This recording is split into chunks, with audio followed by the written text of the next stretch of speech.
सहेली।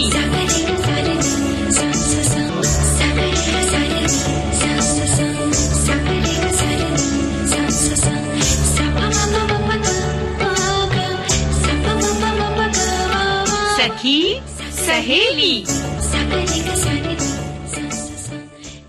सखी सहेली कार्यक्रम सुनने वाले सभी सखियों और सखाओं को मंदाकिनी जोशी और चंचल वर्मा का नमस्कार। कैसी हो चंचल? बहुत बढ़िया हूँ। और ये एक उत्सव का समय चल रहा है मंदाकिनी जी, और देखिए ना, एक तरफ महाकुंभ का उत्सव है और एक तरफ यहाँ सखी सहेली में हमारा जो महाकुंभ चल रहा है, यानी कि फेसबुक से जो हमारे श्रोता जुड़ चुके हैं वो संदेश हमें भेज रहे हैं। तो जो श्रोता फेसबुक से नहीं जुड़े हैं उन्हें हम बता दें कि आज किन विषयों पर हम बात करेंगे। बिल्कुल बताइए।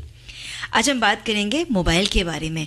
अब ये आदत है, जरूरत है या मुसीबत बनता जा रहा है, इसके विषय में बात करेंगे। फिलहाल तो अब जिस वक्त हम स्टूडियो में बैठे हैं यहाँ ये हमारी ज़रूरत है, क्योंकि अगर हमारे हाथ में मोबाइल नहीं होगा तो जो हमारे श्रोता फेसबुक के जरिए हमसे जुड़ रहे हैं उनके संदेश हम तक नहीं पहुंचेंगे। लेकिन कई बार इसकी हमें ज़रूरत होती है, लेकिन कुछ बार आदतन इसे हम सिर्फ लेकर बैठे रहते हैं और आदत ऐसी हो जाती है कि ये मुसीबत से कम नहीं है। बिल्कुल, जब हम इसके एडिक्शन में फंस जाते हैं, जब हमारे लिए लत बन जाता है तो फिर ये मुसीबत में तब्दील हो जाता है। जब छोटे बच्चों की बात हम करते हैं तो ये मुसीबत बन गया है, क्योंकि बच्चों के हाथ से मोबाइल छूटता नहीं है ना। तो बहुत सारी बातें हमारे श्रोता भी लिख रहे हैं, इस बारे में हम बहुत सारी बातें करेंगे। और आज राष्ट्रीय पहेली दिवस है, तो बड़ा एक रोचक सा दिवस है ये। मनोरंजक भी है इसमें और थोड़ी सी जिज्ञासा भी है, ज्ञान भी बढ़ता है लोगों का। इसके बारे में हम इससे हमें अपना बचपन भी याद आ जाता है। बचपन में हम कितनी पहेलियां बूझा कर देते हैं ना। तो हम अपने श्रोताओं से भी कहेंगे कि वो अपनी बात हमें लिखें, पहेलियां लिखें। बचपन में किन पहेलियों से वो खेल खेला करते थे, पहेलियों में कितनी बात सीख जाया करते थे, अपने विचार हमें जरूर लिखें। तो एक पहेली उनसे क्यों ना पूछ ली जाए। अरे, कार्यक्रम के शुरू में ही देखते हैं ना कितने सही जवाब आते हैं। एक चीज जिसकी जरूरत होती है लिखने के लिए, पढ़ने के लिए, लेकिन फिर भी वो कागज नहीं है, कलम नहीं है, कोई किताब नहीं है। दोबारा बोलिए। एक चीज है जिसकी लिखने पढ़ने में हमें जरूरत पड़ती है, लेकिन ना तो वो कागज है, ना तो वो कलम है, ना वो कोई किताब है। फिर वो क्या हो सकती है? तो हमारे श्रोता जरूर हमें लिखकर बताएं। और हम बात करेंगे जो एक नया सेगमेंट हमने शुरू किया है, जरा याद करो कुर्बानी, जिसमें स्वतंत्रता संग्राम से जुड़े जो हमारे नायक हैं उनकी हम बात करते हैं। तो आज हम बात करेंगे योगेश चंद्र चटर्जी के बारे में। और आज तो आप हमें बहुत सारी खीर खिलाने वाली हैं। आपने आते ही कहा था कि मंदाकिनी जी, मैं आपको आज मीठी मीठी खीर खिलाऊंगी। अब खीर भी देखिए कितनी सारी तरह की बनती है। तो अब हम नहीं, ये बात हम छोड़ देते हैं हमारे जो सुनने वाले हैं। अच्छा। वो कौन कौन सी खीर की रेसिपी जो हमारी बहुत कहते हैं कि पाक कला में निपुण हैं। और हर त्योहार में खीर न बने, लगभग ऐसा होता नहीं है। खीर बनती है, चाहे वो चावल की हो, सेवई की हो। तो हमारे श्रोता लिखें कि आपके घर में किन किन चीजों की खीर बनती है, आपने क्या नए नए प्रयोग किए हैं। हाँ, और जब कभी कुछ घर में ना हो, चावल भी ना हो, सेवई भी ना हो, तो रवा यानी कि सूजी की खीर आप बना लेते हैं, उसकी भी खीर बन जाती है। तो साबूदाने की खीर हम बनाते हैं, खीर बनाती है, दाल मखाने की खीर हम बनाते हैं। तो बहुत सारी खीर अलग अलग तरीके से बनाई जाती है। मीठी खीर की बात चल रही है, मीठा सा गाना ना हो तो अच्छा नहीं लगेगा। बिल्कुल सही कहा। और हमारे श्रोताओं ने देखो लिखना भी शुरू कर दिया है। वो आज हमें खीर खिलाकर ही रहेंगे। तो चलिए सुनते हैं ये प्यारा सा गीत।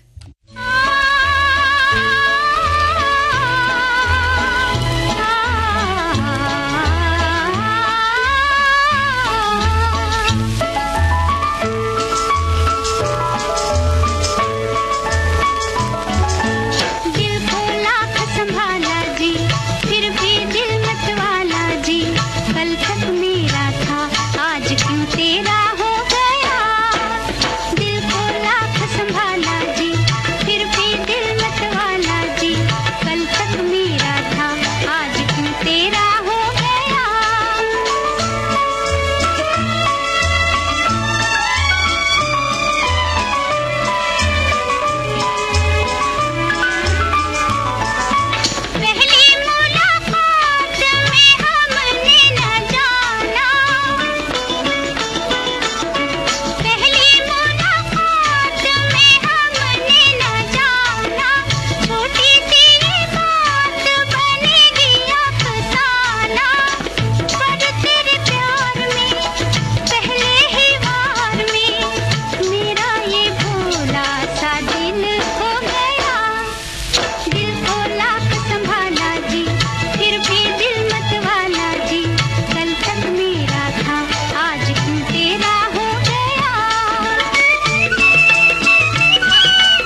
गीत बहुत ही प्यारा गीत सुनवाया आपने वाकई।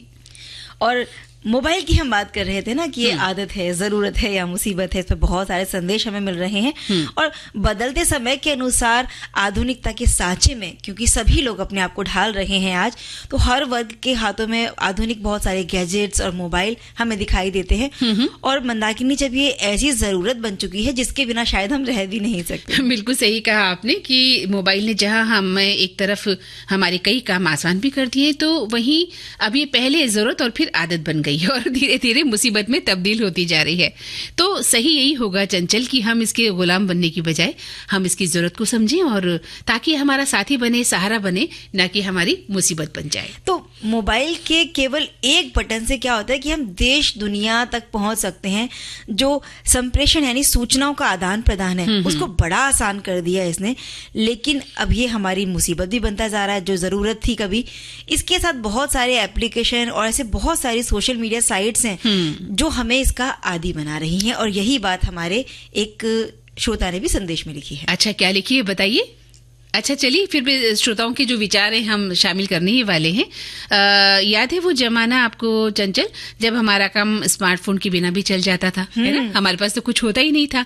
पर अब तो ऐसा यकीन करना भी मुश्किल हो गया। पता है, अगर घर में फोन भूल आते हैं ना, तो लगता है सारी दुनिया से कट गए हैं। तो अपने स्मार्टफोन से हम जितना जुड़ते हैं, उन्हें खुद का एक हिस्सा ही हम मान लेते हैं, और हमें लगता है इसके बगैर जीना बहुत मुश्किल है। बिल्कुल, जब सुबह हमारी आंख खुलती है ना, तो शायद सबसे पहली चीज जिसे हम देखते हैं वो हमारा मोबाइल होता है। और रात को सोने से पहले आखिरी चीज जो हम देखते हैं वो भी हमारा मोबाइल, वो हमारे आसपास ही होता है कहीं ना कहीं। इसीलिए तो जो रिसर्च की जाती है ना इस पर, वो भी बताती है कि लगभग 2600 बार ऐसा होता है कि हम अपने मोबाइल को चेक करते हैं। अच्छा। और अगर ये ख्याल भी हम ले आए कि हमारा मोबाइल गुम जाएगा तो क्या होगा, तो ये भी हमें परेशान कर देता है। और अगर फोन बज नहीं रहा है, वाइब्रेट नहीं हो रहा है, तो भी हमें एक अजीब सा वाइब्रेशन, हमें वो वाइब्रेशंस महसूस होती हैं। और जो इस तरह की बीमारियां मोबाइल की वजह से चल रही ना, इसे कहते हैं फैंटम वाइब्रेशन सिंड्रोम। बिल्कुल, क्योंकि बिना वाइब्रेट हुए भी हमें वो वाइब्रेशन सुनाई देती है। कितना ध्यान होता है हमारा, है ना? और सबसे बड़ी बात इतना ही नहीं कि मैसेज आने का अलर्ट भी हमें मैसेज पढ़ने की तरफ हमारा ध्यान भंग करने को काफी होता है। क्योंकि जो डिजिटल डिस्ट्रैक्शंस हैं, वो हमारी जिंदगी, हमारे परिवार की बात करें और दोस्तों के साथ अगर संबंधों की बात करें, तो खराब कर रहा है। और इस आदत के काफी बुरे परिणाम भी हमारे सामने आ भी रहे हैं। और जो भागदौड़ वाली जिंदगी है, उसने मोबाइल का अनूठा संसार हमारे जीवन में एक ऐसा हिस्सा बना दिया है कि अगर ये हमारे हाथ में ना हो तो हम खुद को ये पाई समझने लगते हैं। और कई बार बिना जरूरत के हमारा जो कीमती समय है, जिसे शायद हम किसी अच्छे काम में, उपयोगी चीज में लगा सकते थे, वो हम यहीं लगा देते हैं। हमें लगता है बस 10 मिनट की तो बात है, ये देख लें, और उठते हैं वो 10 मिनट कब 1 घंटे में, आधा घंटे में तब्दील होते हैं, हमें भी अंदाजा नहीं। बिल्कुल सही कहा। और इन्हीं आदतों के जो है बुरे परिणाम भी सामने आ रहे हैं। जैसे कि अगर हम बात करें, किसी से बात करते समय मैसेज का हम जवाब देने लगते हैं या बार बार फोन चेक करते हैं, तो इसका मतलब ये होता है कि आप सामने वाले व्यक्ति से बात करने में कोई रुचि ही नहीं रख रहे हैं।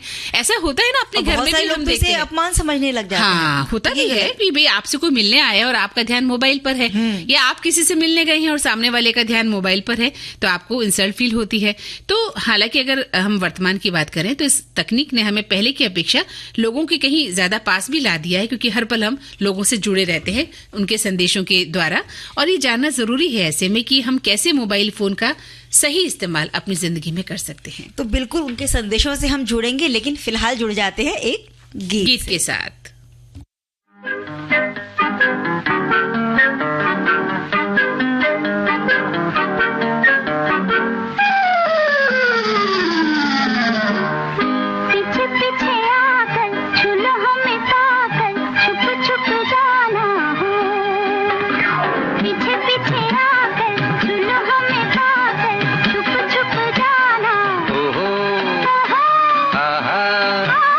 पीछे पीछे आकर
विविध भारती पर धूम मचा रहा है।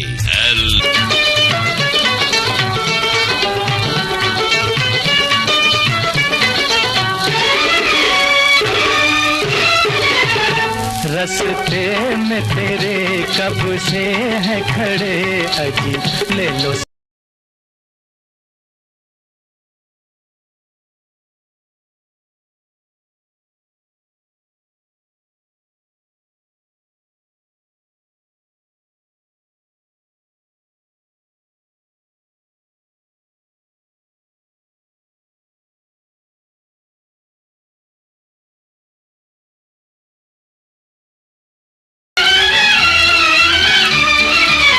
गलियों में घूमते थे हम बेकरार से, मिल जाओगे कहीं तो चलते फिरते प्यार से।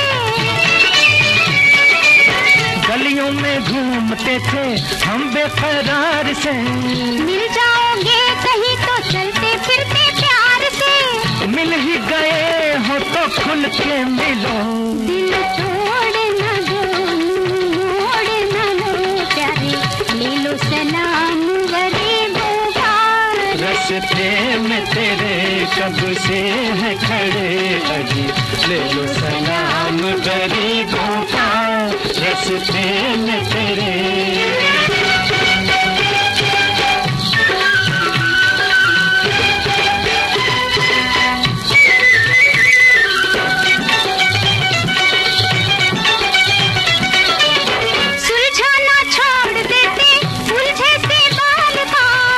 लेते आप जो अफसाना मेरे हाल का, सुलझाना छोड़ देते उलझे से बाल का।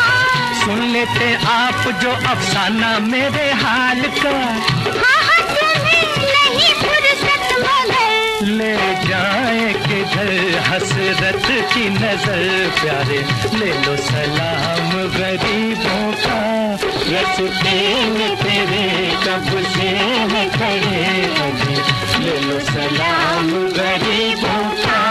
रस्ते में तेरे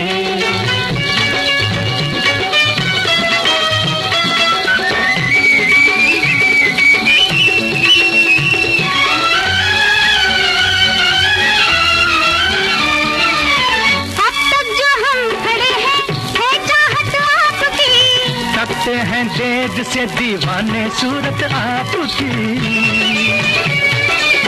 अब तक जो हम खड़े हैं है चाहत आपकी।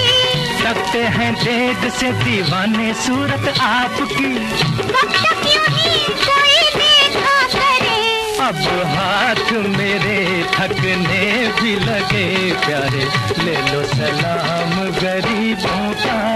रस्ते में तेरे कब से है खड़े अभी ले लो सलाम गरीबों का। रस्ते में तेरे। तो अब हम बात करेंगे जोगेश चंद्र चटर्जी की। अच्छा। जिन्होंने 24 साल अपनी जिंदगी के कारावास में गुजारे और जेल में कैदियों के साथ जो भी दुर्व्यवहार किया जाता था उसके विरुद्ध जेलों में 2.5 वर्ष तक उन्होंने भूख हड़ताल की, इसमें गुजारे।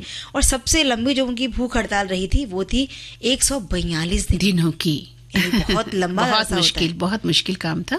और बात जब हम जोगेश चंद्र चटर्जी की जरा याद करो कुर्बानी के तहत कर रहे हैं तो हम बता दें अपने श्रोताओं को कि 1895 में ढाका के गावदिया नामक गांव में उनका जन्म हुआ था और उनके पिता खुलना जिले में व्यवसाय करते थे। साथ ही जोगेश को शिक्षा प्राप्त करने के लिए कुमिल्ला भेजा गया था और यहीं पर उनका परिचय उस समय के प्रसिद्ध क्रांतिकारी संगठन अनुशीलन समिति के नेता विपिन चटर्जी से हुआ और छोटी उम्र में ही वे क्रांति के रंग में रंग गए थे।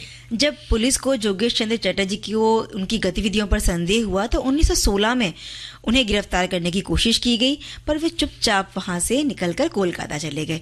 पर इसके बावजूद 9 अक्टूबर 1916 के दिन उनको पकड़ ही लिया गया। तो गिरफ्तारी की जब हम बात कर रहे हैं तो गिरफ्तारी के बाद क्या हुआ चंचल कि क्रांतिकारियों की भेंट जानने के लिए उन्हें दिल दहला देने वाली यातनाएं दी गई थी। यानी देखिए आप, है ना, बहुत यातनाएं, कितना उनको परेशान किया जाता और हम अगर आज बात को सोचे ना तो रोंगटे खड़े हो जाते हैं क्योंकि आज जिस हिंदुस्तान में हम रहते हैं, जो आजाद उनकी आजादी हमें कैसे मिली है, हम कल्पना मात्र से सिहर जाते हैं।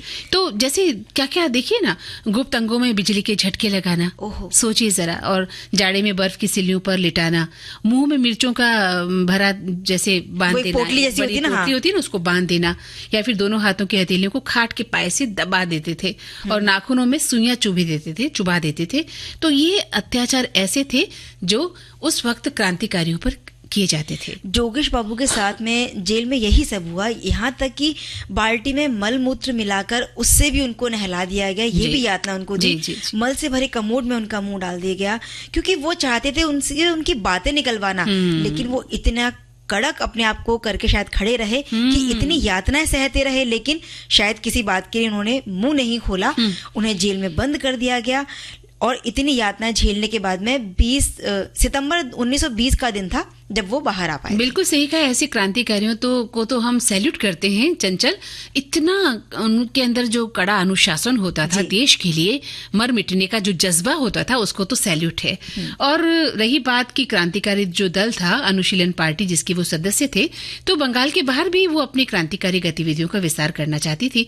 इसके लिए जोगेश चंद्र चटर्जी को उत्तर प्रदेश भेजा गया और वहां उन्होंने वाराणसी और कानपुर को अपनी गतिविधियों का केंद्र भी बनाया था। और यहाँ के क्रांतिकारी भी उनसे धीरे धीरे संपर्क में आने लगे। इनमें सचिंद्र नाथ सान्याल, भगत सिंह, चंद्रशेखर आजाद, और काकोरी कांड जब हुआ था तो उस समय के अन्य क्रांतिकारी सम्मिलित जो थे उनमें इनका भी नाम था। 9 अगस्त 1925 को लखनऊ के निकट काकोरी नाम की जो जगह थी, वहां पर रेलगाड़ी को रोककर कुछ क्रांतिकारियों ने सरकारी खजाना लूट लिया था। बिल्कुल सही कहा आपने। और इसके बाद देश भर में गिरफ्तारियां हुई और जोगेश चंद्र जो चटर्जी थे कोलकाता में पकड़े गए। तो इस केस में उन पर भी मुकदमा चला और आजीवन कारावास की उन्हें सजा हुई।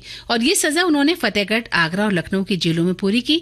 1937 में कांग्रेस जो मंत्रिमंडल की स्थापना के बाद ही वो रिहा हो पाए थे। और फिलहाल हम यहाँ पर एक छोटा सा अंतराल लेंगे चंचल, और अंतराल के बाद फिर से मिलते हैं अपनी सखियों और सखाओं से।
पर इस अंतराल के बाद फिर से हमारे सभी श्रोताओं का स्वागत है।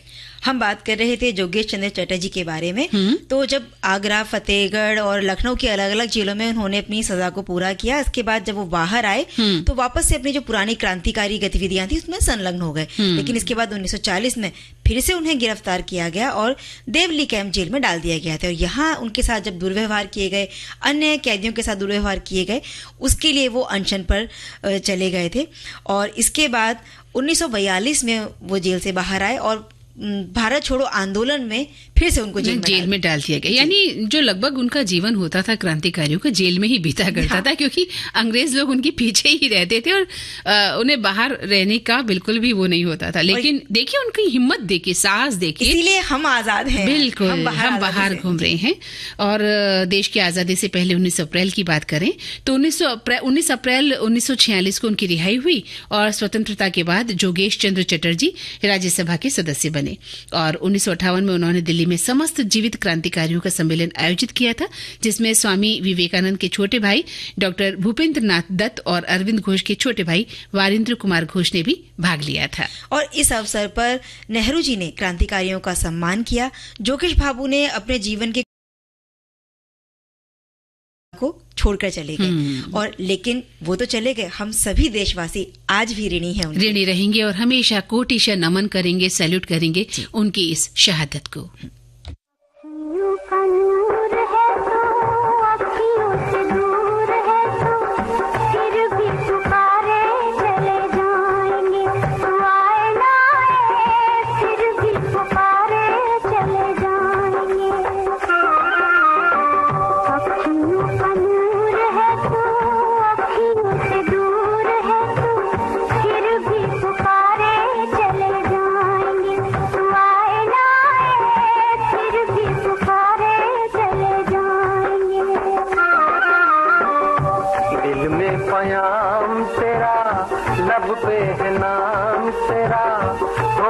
दीवाने तेरे प्यार में लो आए जियाए, होके दीवाने तेरे प्यार में।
लब पे है नाम तेरा, होके दीवाने तेरे प्यार में लो आए जियाए, होके दीवाने तेरे प्यार में।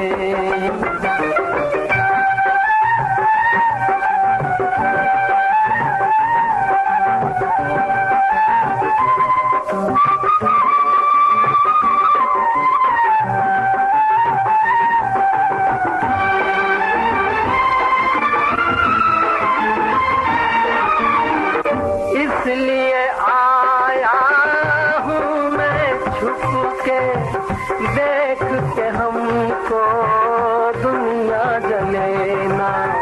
प्यार की महक कितनी अनोखी, नूर है लेकिन दीप जले ना, नूर है लेकिन दीप जले ना।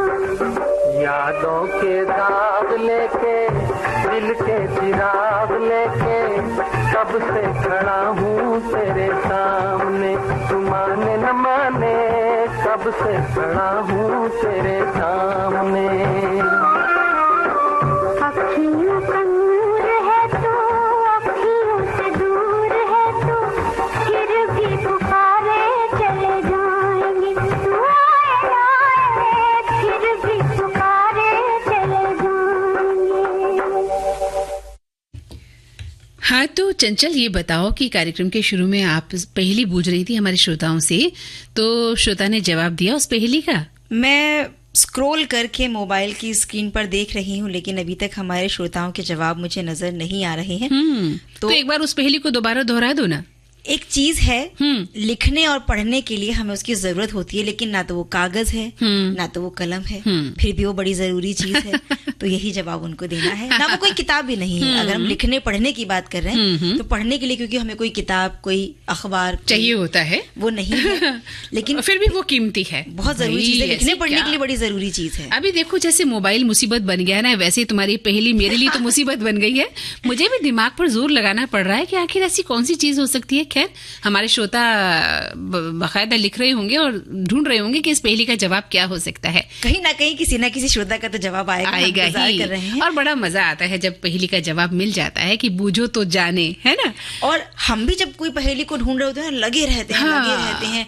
और बचपन में भी हमने शायद बहुत सारी पहेलियां ऐसी अखबारों में जो पहेलियां आया करती थी ना, उन्हें भी बूझा करते थे। हाँ, 4 रस्सियां बनी हैं और गुब्बारे तक कौन सी रस्सी जाएगी तो करके पूरा देखा करते थे कि ये कहाँ जाएगी। और लकीरों का जो जाल बना हुआ रहता था, उससे भी उन पहेलियों को बीच में किसी जगह पर जैसे भोजन रखा है और एक बच्चे को खाने तक पहुंचना है तो बिल्कुल वहां तक कैसे बहुत चिंता हो जाती थी अगर वहां तक नहीं पहुंच पाते थे ना, तो दिमाग तनाव में आ जाता था कि ये रास्ता पकड़ में आ क्यों नहीं रहा है। और वैसे ही एक वर्ग पहेली आया करती थी है ना अखबारों में, उसे भी हम बूझा करते थे। तो आज वही खास दिवस है श्रोताओं, हमें अपने बचपन की याद दिला रहा है। और वैसे भी कोई भी उम्र हो, पहेली बूझना तो हर उम्र के व्यक्ति को पसंद है। बचपन की दुनिया में जाने का बड़ा खास मौका है और बहुत सारी पहेलियों का इस दिन पर हम आनंद ले सकते हैं। दिमागी पहेलियां हैं, तर्क पहेलियां, गूढ़ पहेलियां, ऐसे बहुत तरह की पहेलियां शामिल हैं। बिल्कुल। और हम कह सकते हैं कि ये एक बड़ा आनंददायक दिवस है ना। हाँ, बिल्कुल, बहुत मजा आता है। तो आज चंचल ने आपसे एक पहेली बूझी है और आपका जवाब अभी तक नहीं आया, इसका मतलब आप भी लगे हुए तो हैं उस पहेली का जवाब ढूंढने के लिए।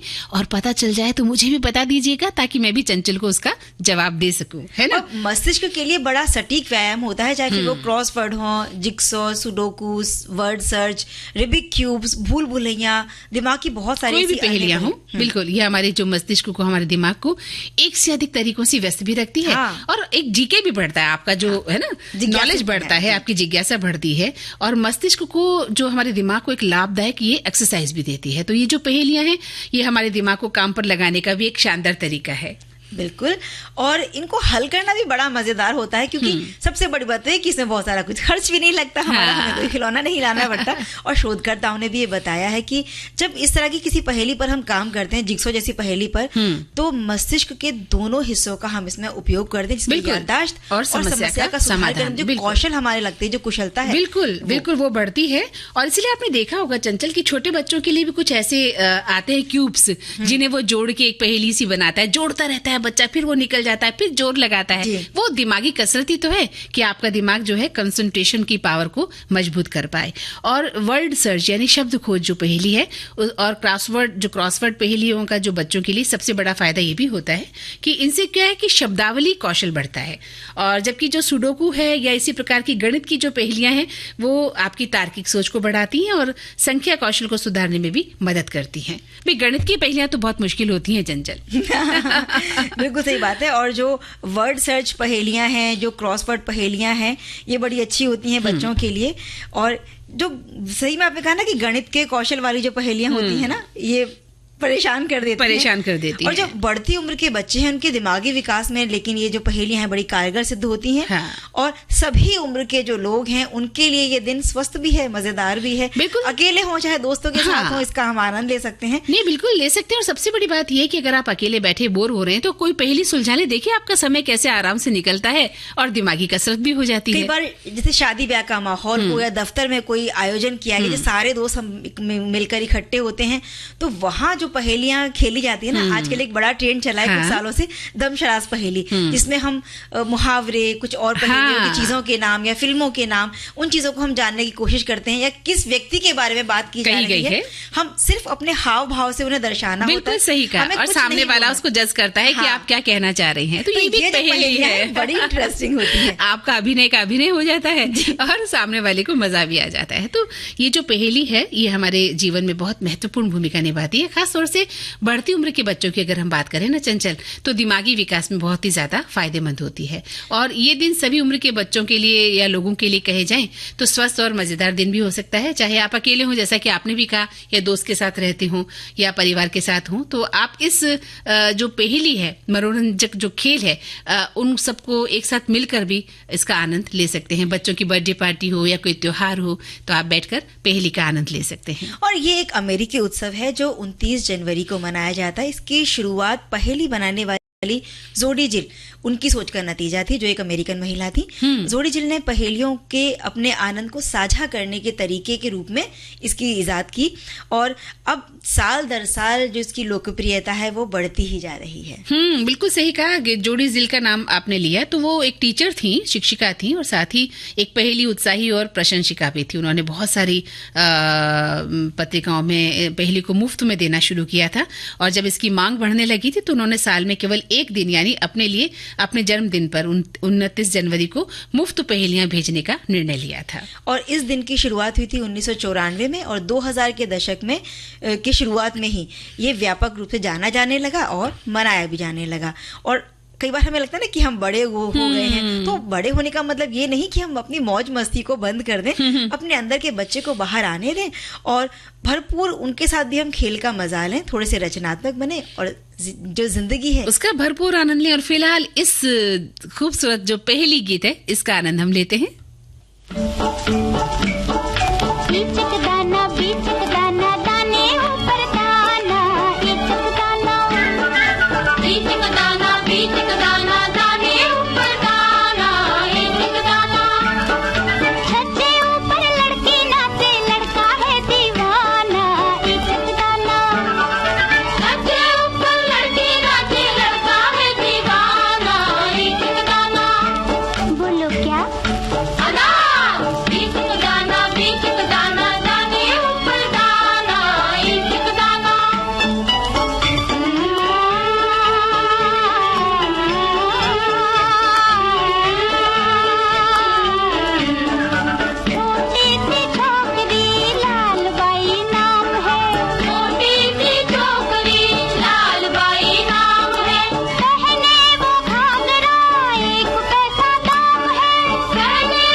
जी हाँ, बोलो क्या बोलो ना।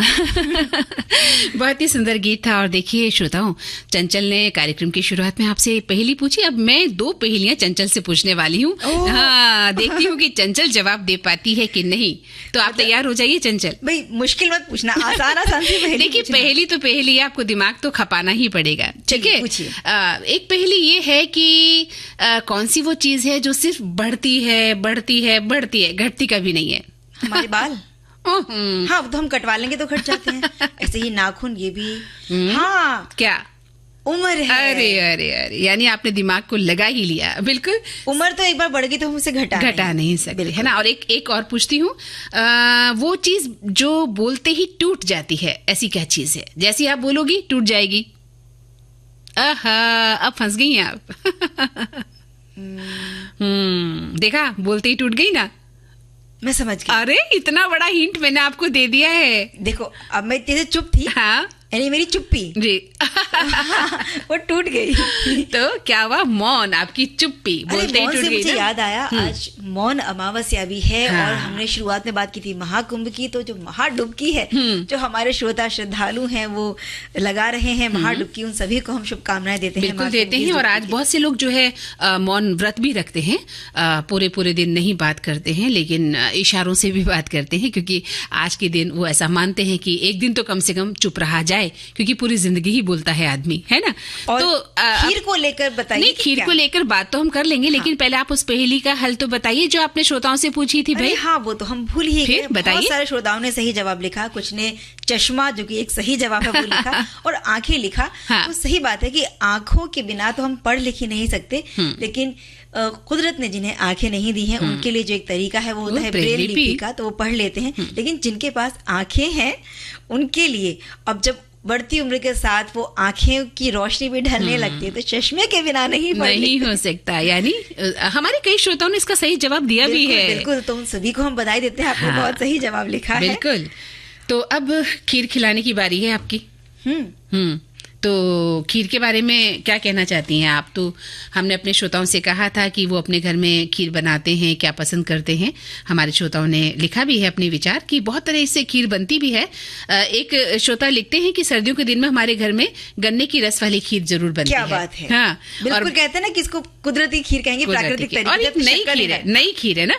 बासमती चावल को कम से कम 2-1 घंटे के लिए भिगा देते हैं, गन्ने के रस में थोड़ा सा पानी मिलाकर छानकर आंच पर चढ़ा देते हैं, और गन्ने का रस जब खौलने लगे तो आंच को थोड़ा धीमा रखते हैं और चावल उसमें डाल देते हैं। चावल मिलाने के साथ उसको चलाते रहते हैं और मीठे की वजह से चावल को पकाने में थोड़ा टाइम लगता है, पर बहुत ही लजीज खीर तैयार होती है। बस ध्यान ये रहे कि चलाते रहना है उस करछी को, नहीं तो वो तल में लग जाएगी। और इसके बाद ठंडी स्वादिष्ट खीर ऐसे ही खाई जाती है।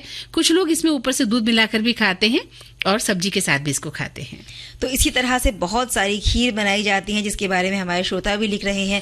कद्दू की खीर बनती है, लौकी की खीर, साबूदाने की खीर, और जो भुट्टा आता है, जिन दिनों में भुट्टा आता है ताजा, तो भुट्टे की भी खीर बनाई जाती है। और क्या लिखा है हमारे श्रोताओं ने? बिल्कुल, बहुत सारी तरह की खीर हम बना सकते हैं। जैसा कि हम बात कर रहे थे साबूदाने के अलावा हम ताल मखानी की खीर बना लेते हैं।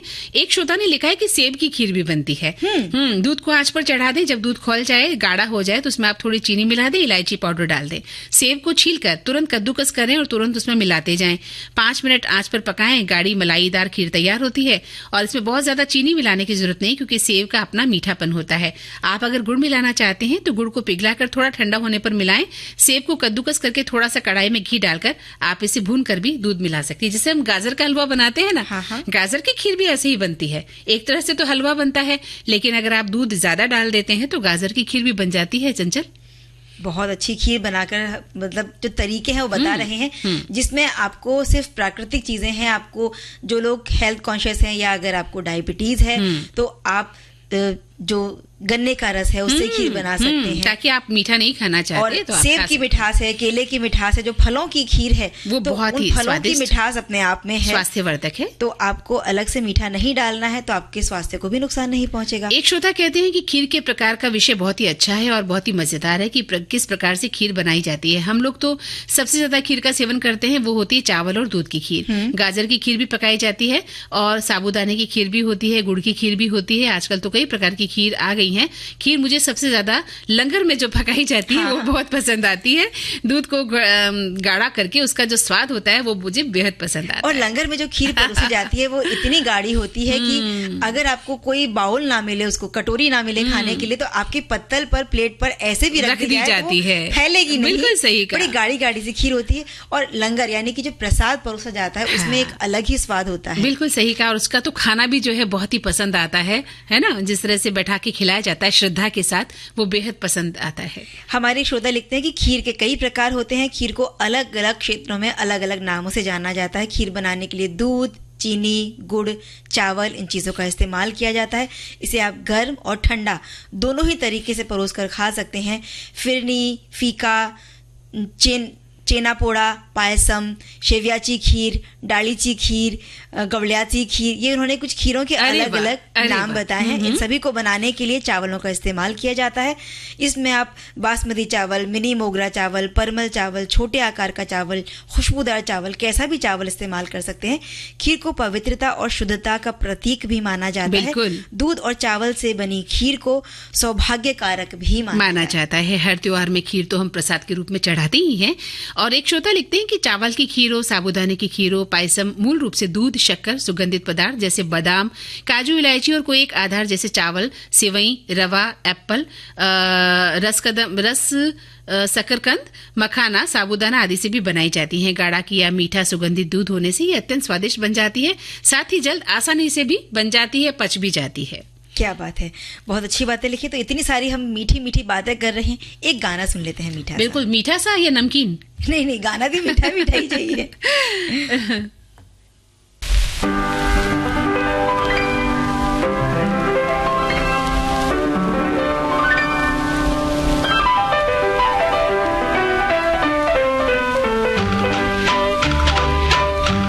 मैं खुश नसीब हूँ, मुझको किसी का प्यार मिला। मैं खुश नसीब हूँ, मुझको किसी का प्यार मिला। बड़ा हसीन मेरे दिल का राज़दार मिला। मैं खुश नसीब हूँ।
किसी ने पूरे किए आज प्यार के वादे। किसी ने पूरे किए आज प्यार के वादे। मेरी वफा का सिला मुझको शानदार मिला। मैं खुश नसीब हूँ।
मंदाकिनी जी, हम भी बड़े खुशनसीब हैं कि संदेशों के रूप में और शुभकामनाओं के रूप में हमारे श्रोताओं का प्यार हमें मिलता रहता है। बिल्कुल, और मिलता रहेगा, ये उम्मीद हम करते हैं। और हमारे श्रोता हमारे हर एक कार्यक्रम बहुत ही प्यार से सुनते हैं और अपने खत हमें, अपने जो जवाब हैं या अपनी समीक्षाएं हैं, हमें लिखा करते हैं।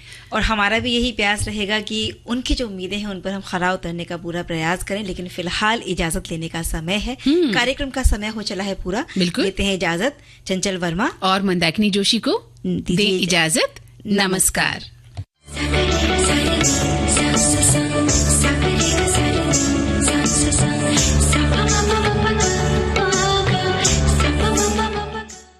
इस कार्यक्रम की प्रस्तुतकर्ता हैं अनुश्री पाठक।